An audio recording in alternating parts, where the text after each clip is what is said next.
Do you know the difference between nitrous oxide and conscious sedation?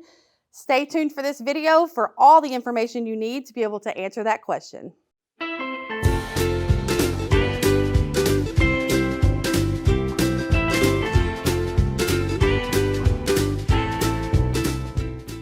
Hey y'all, my name is Amy Morgan. I'm the marketing coordinator for Pediatric Dental Associates and Orthodontics.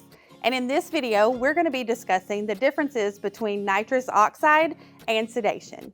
One of the most frequently asked questions we have from parents is, what is the difference between nitrous and sedation?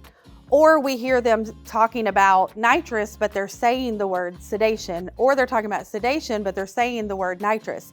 And so we really just wanted to make this video to give you some clear and concise answers on what the difference is between each one. Nitrous oxide is most commonly known by most people as laughing gas. The American Academy of Pediatric Dentistry actually recommends nitrous oxide as a safe and effective way to help children cooperate during dental visits. This type of nitrous oxide can also be used for adults during their routine dental visits where you need any type of filling or crowns or root canals.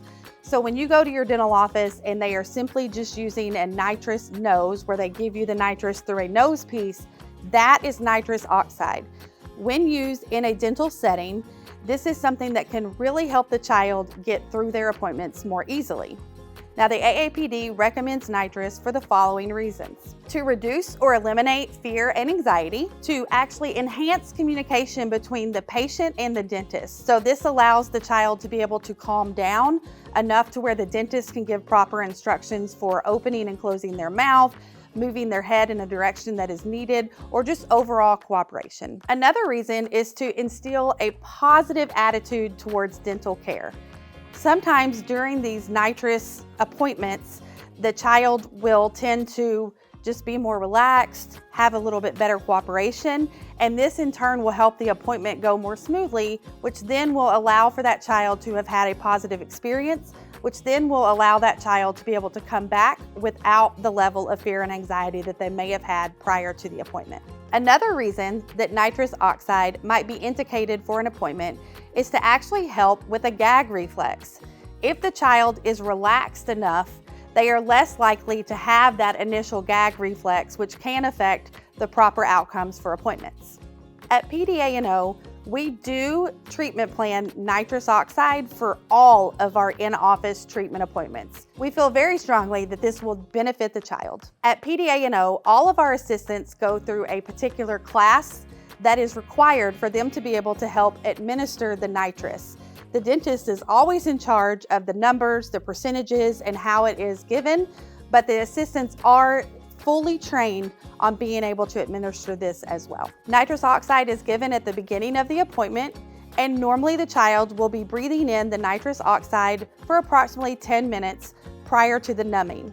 Once all of the treatment has been completed, they will sit on a regular percentage of oxygen and be brought off of the nitrous into a regular oxygen as needed for the end of the appointment. They are not allowed to leave until this decrease has happened. This is a very safe and effective way for us to be able to get the treatment completed in the office, and it is highly recommended by the AAPD. Sedation is different from nitrous oxide for a few reasons. The most common reason is that it is actual medication that is given to the child prior to the appointment.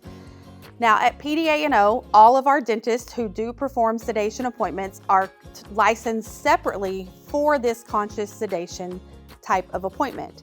It is very important that you make sure that any dentist that you see does have this license through their state to be able to administer conscious sedations. There are a lot of things that go in turn with this, which is also why there are different types of fees for sedation appointments.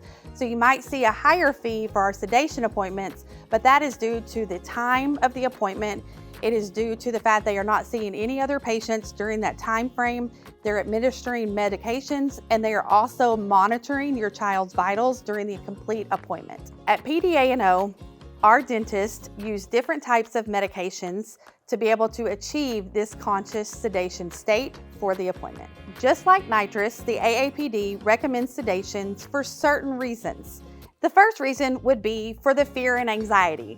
Now, we do see this indicated for nitrous as well, but this would be for children who we have tried other behavioral techniques and nitrous, and that just does not seem to be working. So then we would upgrade this appointment to a conscious sedation appointment.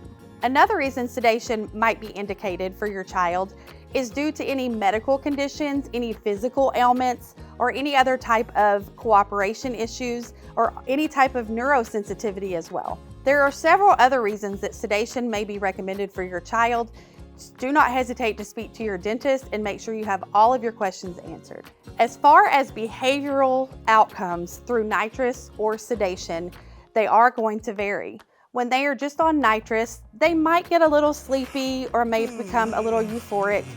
But when they're on sedation, they're not technically going to sleep either, but it is just a deeper into their conscience to be able to provide the best cooperation level needed for that type of appointment.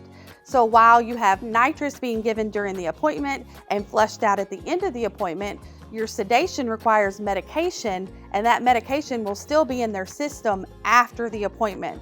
So you always want to make sure that they are staying home and that someone is staying home with them and watching them as the day progresses until that medication can wear off. All the time frames for those medications should be given at your appointment with your dentist. Also, one side note, anytime a child is being given the medication for sedation, the dentist may also utilize nitrous at the same time, and this is completely safe. We know this video may not cover every scenario, so always remember, if you have any questions or concerns, you can comment below, or if you need a more immediate answer, you can also call our office at 479-582-0600, as well as email me directly at amy@smilesarwild.com.